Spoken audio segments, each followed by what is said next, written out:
Hey guys, Wade here. I wanted to give you guys an update on the status of my build, primarily on the aft nose avionics cover and the instrument panel completion. I'll give a quick overview on some of the other components. I'm getting ready to flip this bird over so I can shape and glass the bottom of the strakes. But a couple things, I went ahead and put in the upholstered cores so you could see the seats. Now I'm going to pan the camera over again real quickly. Done with the strakes as far as the structure. The bottom skins are on. Got to glass the outside of the bottom skins. There's the top left strake skin, and of course the right strake skin is on. I went ahead and mounted so that you could see the headrests. Again, they're just taped in place, so if they fall off or they kind of look lopsided, I just put them on there quickly. But I went ahead and put the pilot headrest in so you can see how that kind of looks with the seat core. And then this is fairly new. I went ahead and glassed this in. I was able to complete that. I wanted to get it done before I flipped the bird. And that is the right strake leading edge root pilot air vent. I stole this black avio vent from the panel. I'll show you the new larger flow silver maxi version that I got when I show you the panel. Before I cover the panel specifically and the aft nose avionics cover, I wanted to go over these two magnetometers at the end of the left strake. If you take the wing off, then you can get access into this hole, and this is actually mounted to a phenolic plate that's then bolted in place. It's also got some Velcro in there. Now, these two magnetometers, one goes specifically to the GRT HXR EFIS, and then the other magnetometer is kind of a backup, but it'll give me continued magnetic heading on the EFIS, and that goes to the little Mini X. Real quickly, I'll show you the back seat core from the other side, and then here is a better shot of the front seat core looking down. I uncovered the fuel selector valve that had tape on it just so that you guys could see it in all its glory. One thing I'd like to point out is that I also mounted the fire extinguisher. That took just a few years to figure out where that was going to go. I just yesterday finished labeling the panel and then I clear coated it. I really only have one issue, and that, if I can focus in on it, it's a little difficult, but this light right here is kind of canted up a hair, and I need to get to the top of this hole and shave off about 20 to 30 thousandths of an inch, and then that one light should seat fairly well. I'm going to set the tripod up and then quickly go over and cover some of the buttonology and the switches. Some of these are a little bit difficult to see just because the 480 here, it overhangs, and so you kind of have to lean down a little bit to see the labels. But this is a spare switch right here on the outside. I went ahead and labeled the off position. Moving on, we have the oil temp. This goes to the oil louver / shutters on the oil cooler, which will have an electronic actuator. And so that actuator, both of these rocker switches actually go to actuators. So this will control either opening or closing the louver on the oil cooler. And then this next switch over here is the ram air belly scoop, somewhat like James Redmond has on the bottom of his bird. It increases the manifold pressure by about 1 inch. Fuel pump, standard there. I will note that when I used the avio vent, the black one over there on the right pilot strake vent, I replaced it with this. I thought I was doing a 1-for-1 replacement with a silver vent, but it's actually a much higher flow through. Again, the Avio Max C.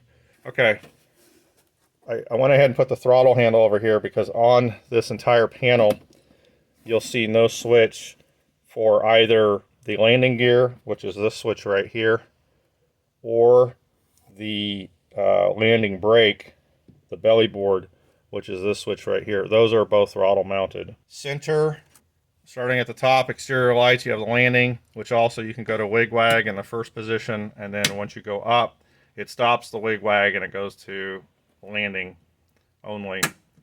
Over here you have nav, first position, and then add to it if you want strobes. So the navs will always be on when the strobes are on, but not vice versa. You have a ram air ball mount. I will have an iPad right in this area generally when I'm flying, an iPad mini.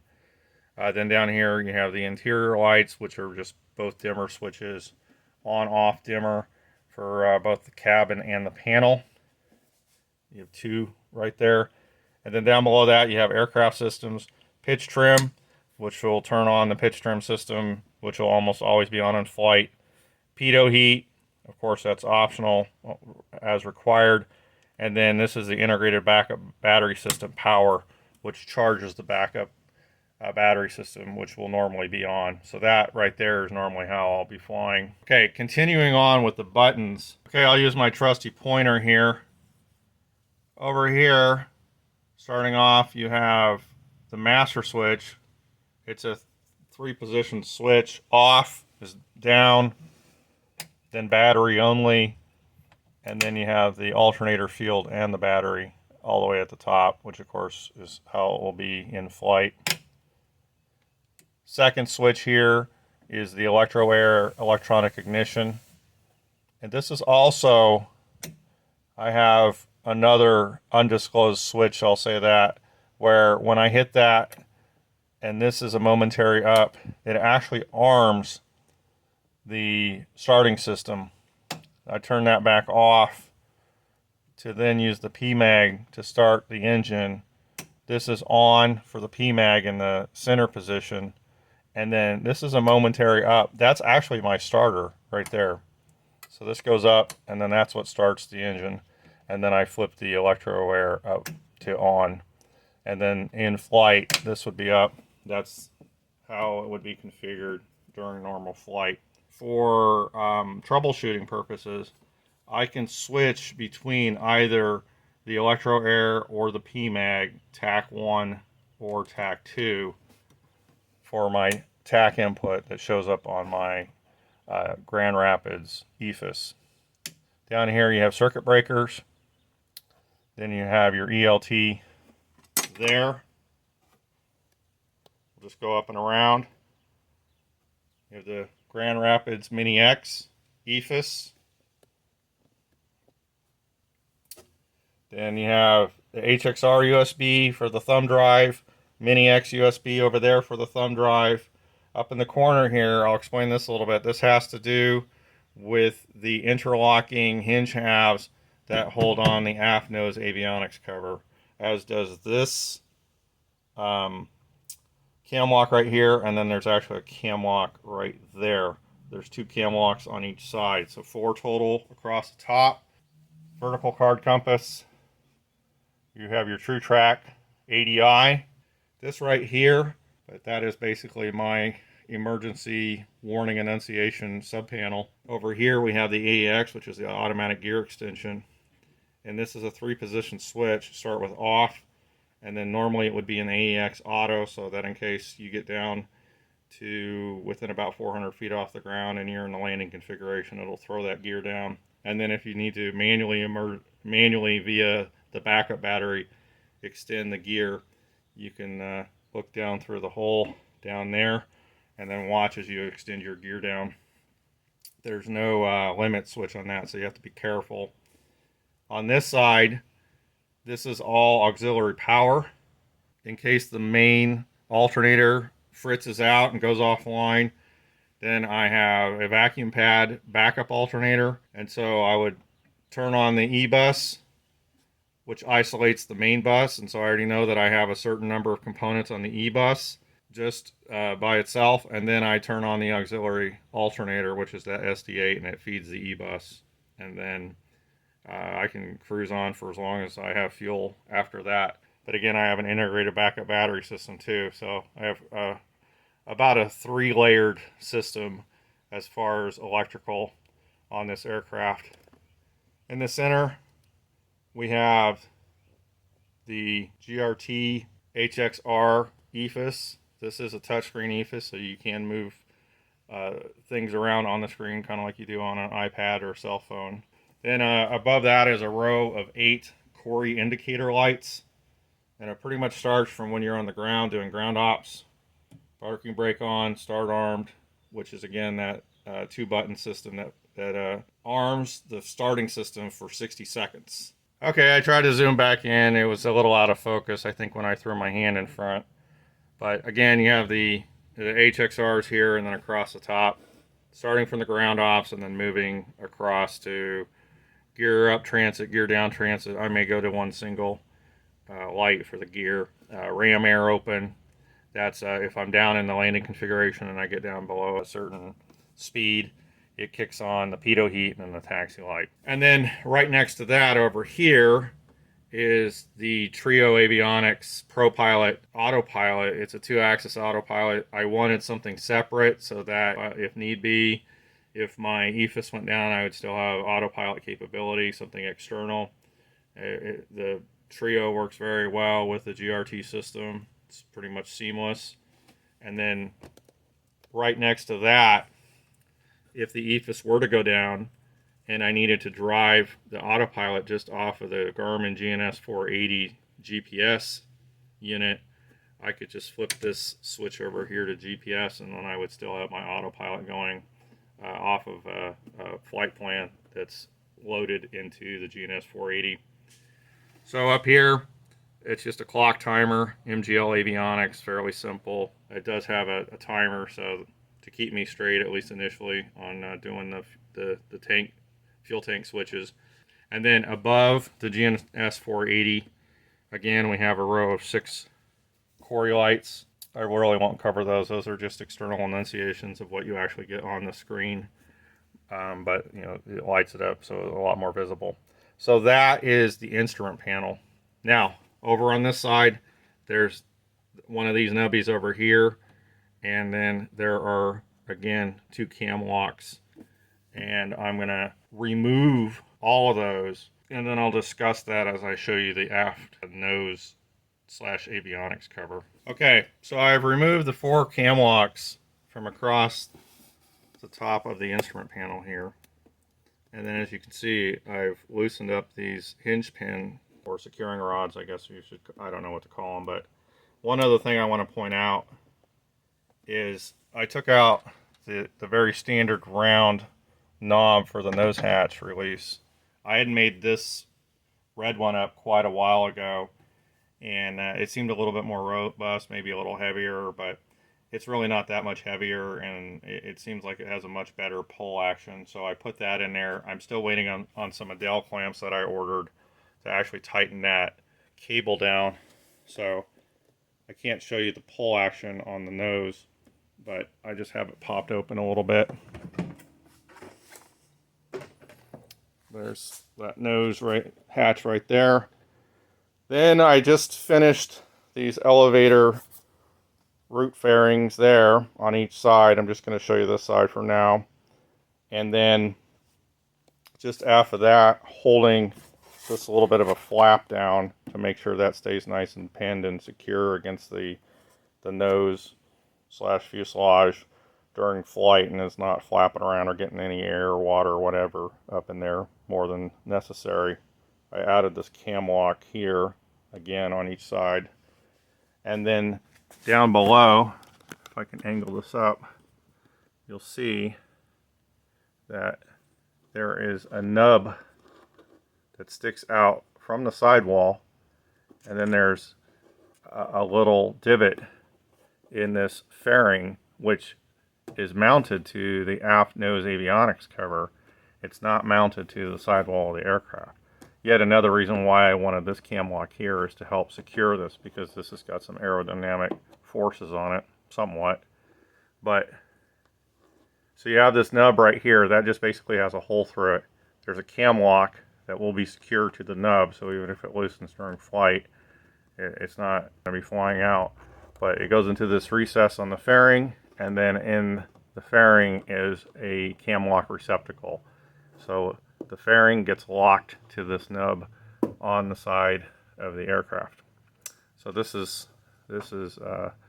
neutral elevator right here, fairly flat here. It does kind of drop a little bit as it gets closer to the nose cover, but that's the elevator fairing, and then again 2 cam locks right in this area.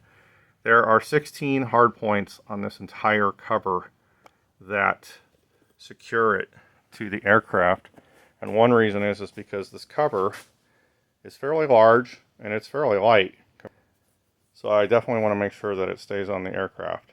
So I'll run down the 16 different hard points fairly quickly. There's 2 hinges that when I open this up you'll see. That's 2 of the hard points. And then across the front, securing the front flange of this nose cover to the nose bridge that I call it, is 4 cam locks. So there's 6 hard points. Then you have one of these on each side. There's 8. You have the ones underneath. That's 2 more. That's 10. And then you have, again, the 4 cam locks across the top of the instrument panel. That's 14. And then you have these interlocking hinge pins with these little handles here. That's 16 total. So I'm very confident that this thing is going to stay on the aircraft. Although I've showed this before, clearly on this aft nose cover there's an integrated glare shield, and when the canopy drops down there's a lip on the canopy that actually locks and covers this glare shield up, and then it interlocks. And there's even a groove on the canopy that this goes up into with this rubber seal that should help keep as much moisture out and wick it out to the side as possible. So with that, I'm going to set this camera up, pop these cam locks, and then show you the cover open. Alright, like I said, we're going to pop these cam locks. Of course, they're not secured right now. That was for the fairing. This is for the flap on the side.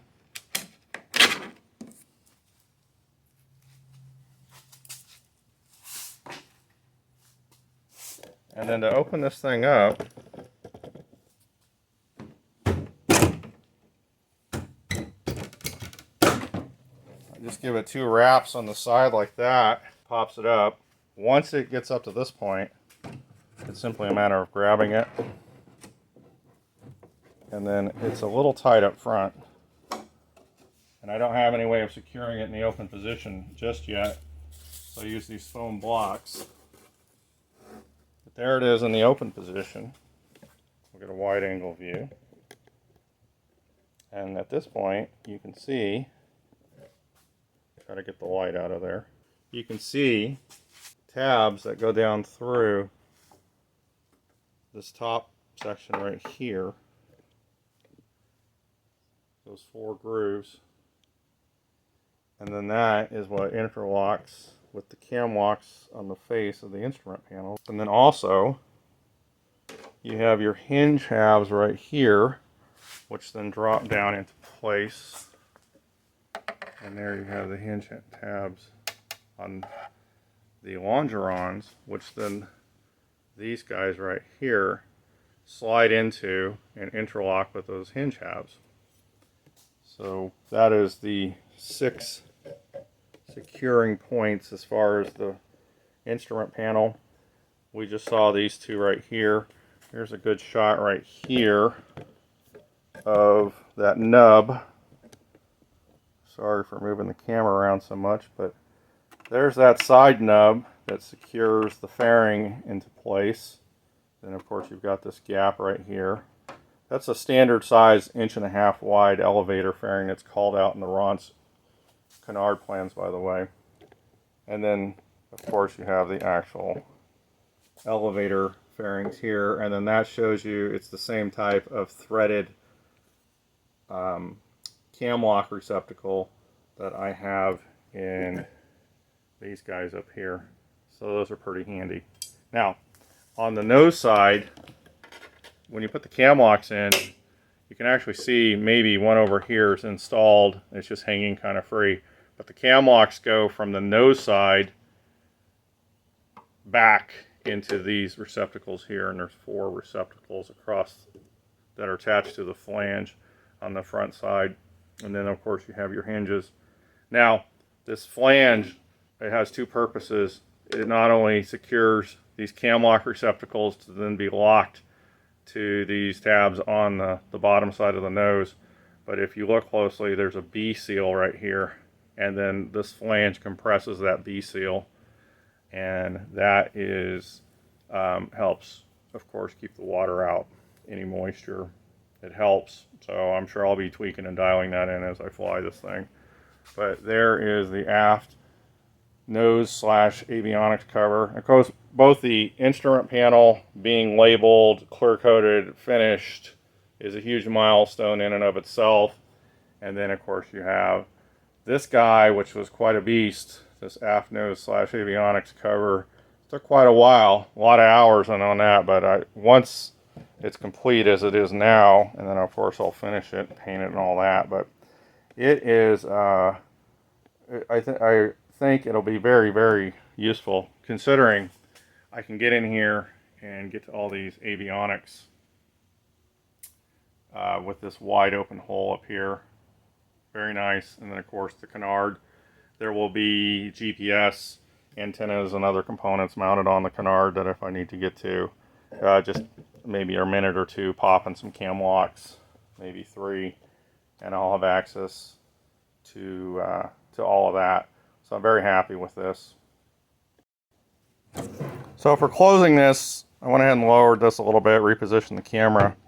Really all I have to do is I just have to kind of compress it to get that hinge